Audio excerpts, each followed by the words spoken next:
The people need some kindness. You know, I really don't remember you being this opinionated. Welcome to Watch Mojo, and today, in the aftermath of Snow White 2025, we're taking a closer look at it and the other classic properties that Disney has ruthlessly run through the mud in recent times. I realize it doesn't make much sense. Makes perfect sense to me. If you love games, be sure to check out WatchMojo's new game Terrible Influence, launching soon on Kickstarter. Terrible Influence is a satirical board game about the dark side of fame from the writer of The Most Popular Girls in School and us, WatchMojo. Boom. I can make an apology video. Oh, you so would. Click on the link in the description to follow our Kickstarter campaign and be the first to play Terrible Influence. I need to pay a PR wizard to make this go away. Okay. $4 million. What did have you it. do? It was bad. Snow White. 1937's Snow White and the Seven Dwarfs is where it all began for Disney, and really, for feature-length animated movies in general. You're sure you'll be comfortable? Oh, yes. Very comfortable. So, in another world, it might have been exciting to revisit and reimagine something that's so entrenched in Hollywood history, but that world is not this world. The live-action remake made headlines, sure, but only because it seemingly managed to annoy everyone. This was my father's kingdom. A place of fairness. But the Queen changed everything. Take him away! Controversy dogged the project from announcement through to release, with rumors of feuds between the cast and reports of scaled-back premieres as Disney aimed for damage limitation. Rachel Zegler's turn as the title character did receive some praise from some reviewers, but the rest of it was relentlessly panned. It's a human. What did you think I was? Nothing. Ghost! It goes down as a cash grab poison apple, which left audiences relating to one particular character far more than the rest. Pinocchio. If Snow White was where it all began, then the original Pinocchio was what proved that the magic wasn't a one-off. Go on. Say something. Gee, you're funny. Do it again. The tale of a wooden boy searching for real meaning is easily one of Disney's most popular films of all time. But then they went and did what they did in 2022. Father, what's that big shining thing? That is the sun, my son. It goes around the Earth once a day. It's basic, simple science. You'll learn all about it in school. The Robert Zemeckis remake fell flat, to put it mildly. Critics and fans rallied against the soulless rehashing of what should have been a timeless tale. Disney threw Pinocchio into the modern world by trying to polish him up with some shiny CGI. But in doing so, they rubbed out all the charm. It came 3 years after Tim Burton's remake of Dumbo, which reportedly lost the studio a ton of money. Pinocchio certainly couldn't regain those losses. For many, it couldn't even justify its own existence. And let me tell you, it's no easy job. The Lion King. When will Disney just leave their best work be? The Lion King was a huge driver of the studio's renaissance over the 1990s. Simba, being brave doesn't mean you go looking for trouble. But you're not scared of anything. I was today. It was a movie that could make you sing, laugh, cry, sing some more, and still, when it was over, you felt compelled to rewind it back to the start and watch it all again. In truth, perhaps Jon Favreau's 2019 remake wasn't quite so bad as many of Disney's other misfirings. You stay with the other cubs. I am not a cub. Come on. Let's go home. It definitely made a fortune at the box office, as fans flocked to see the new take. But that doesn't make the photorealistic animation any less jarring. It doesn't make the slow, methodical pace any less tedious. Nala, Scar is the king. Simba, he's decimated the Pride Lands. From a commercial point of view, the huge takings of the 2019 version do justify the 2024 follow-up Mufasa, but was anyone really asking for this particular origin story? Probably not, but where Disney's concerned, relentless redos are apparently the circle of life. Simba, you must take your place in the circle of life. I can't. Star Wars. When Disney acquired Lucasfilm in 2012, a heady mixture of fear and excitement among Star Wars fans soon bubbled up to make 2015's The Force Awakens one of the most hotly anticipated movies ever. Chewie, we're home. Could the House of Mouse be trusted to do the iconic saga justice? Many were doubtful, but on first showing, the signs were good. For the most part, The Force Awakens earned Star Wars new fans, and it didn't royally anger those who'd been with it since the 70s. We're not done yet. Rogue One as well was genuinely great, but over time, the good feeling gradually faded. And by the sequel trilogy's close with The Rise of Skywalker in 2019, the now muddled story left many dissatisfied. We've decoded the intel from the First Order spy, and it confirms the worst. Somehow Palpatine returned. True, there's nothing catastrophic about these movies, but the fatigue is real. Not that that'll stop Disney from going at it again and again and again. I am all the Sith. And I...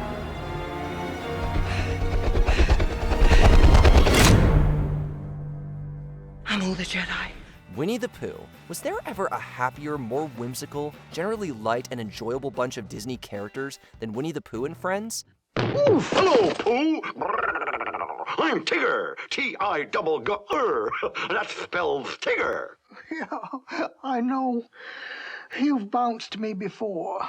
I did? Yet somehow, they managed to misguidedly turn all that fun and brightness on its head for 2018's Christopher Robin. Pooh? Christopher Robin. No. No.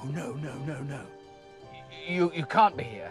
Now, here again is a movie that does have its plus points. For one, Ewan McGregor's performance is effective and affecting, but ultimately, all the story boils down to is a stereotypical swipe at how grumpy adults lose their joy and imagination in favor of working themselves to the bone. You can't just keep saying hello to people. People can't see you moving and talking. But why? Because you're different. And people don't like things that are different. All the Winnie the Pooh-ness is just kind of lost. Of course, rather than think up new characters and stories, Disney opts to go to the well again with a supposedly fresh, but ultimately thin, alternative perspective. It's a formula that we've come to know and expect. In this case, though, it simply missed the mark. And in the concurrent era of Paddington, new Winnie lost out big time. Oh, bother. Alice in Wonderland. Whenever there's a sequel to be made, you can bet your bottom dollar that Disney will make it. Why, you're a cat. A Cheshire cat. Oh, la mimosine. For better or, more usually, for worse. Moana was an awesome original with a forgettable follow-up. The Pirates of the Caribbean franchise has been steadily sailing into rougher and rougher seas for years now. But, with Alice Through the Looking Glass, Disney apparently plumbed new depths of pointlessness. Hatter? Hatter? Oh, it's you! You're you again! Well, if I'm not, I wish I was. This Mad Hatter backstory was exactly what no one needed. The look and feel of the film followed on right from the first live-action Alice, which in itself was only mildly well-received, while the incessant kookiness in Looking Glass Stop her! seemingly meant that they could just skip over there being any kind of actual story at all. No amount of bright colors and set pieces can excuse such blatant and lazy pillaging of a classic. You did it, Alice. An impossible thing. Not as impossible as saying goodbye to you, my friends. Captain America. Like it or loathe it, the MCU has had an incredible run, and Disney has been a large part of its success. How does it feel? Like it's someone else's. It isn't. But all good things do come to an end, and the tide has been steadily turning against the seemingly never-ending Marvel movies even before Brave New World in 2025. Your inner circle's been compromised. Let me fix it. Watch yourself. You're not Steve Rogers. You're right. I'm not. Nevertheless, Brave New World did become something of a dumping ground for everyone's growing grievances. Anthony Mackie's starring role worked well. Harrison Ford as a rampaging Red Hulk turned heads. But other than that, this long-awaited revamp for one of Marvel's greatest ever characters was a whole heap of nothing much. Captain America. You ever ask yourself, who's playing who? Place a villain with incredible power here, add a clunky, crashy fight scene there, insert ambiguous Easter eggs throughout. It's tried and tested and tired. And the pressure's only mounting on Disney to stop the slump. You want me? Come and get me! Before we continue, be sure to subscribe to our channel and ring the bell to get notified about our latest videos. You have the option to be notified for occasional videos or all of them. If you're on your phone, make sure you go into your settings and switch on notifications. Toy Story. You'd be hard-pressed to find a better, more influential, more universally liked cinematic trilogy than the first 3 Toy Stories. Come with me. What? Andy will play with all of us. I know it. With Andy passing on his toys at the end of 3, the bittersweet move from childhood to adulthood caught many by surprise, and how goddamn emotional it all was. You think you can take care of him for me? Okay then.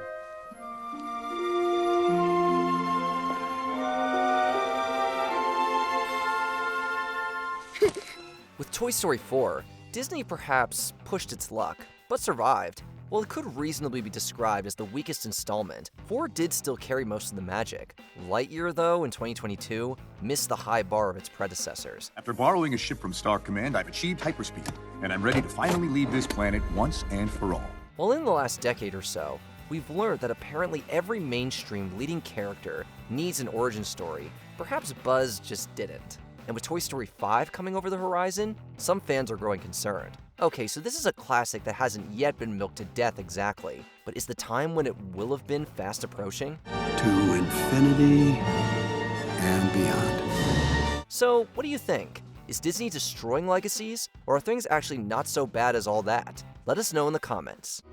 Is everyone okay? Did you enjoy this video? Check out these other clips from WatchMojo, and be sure to subscribe and ring the bell to be notified about our latest videos.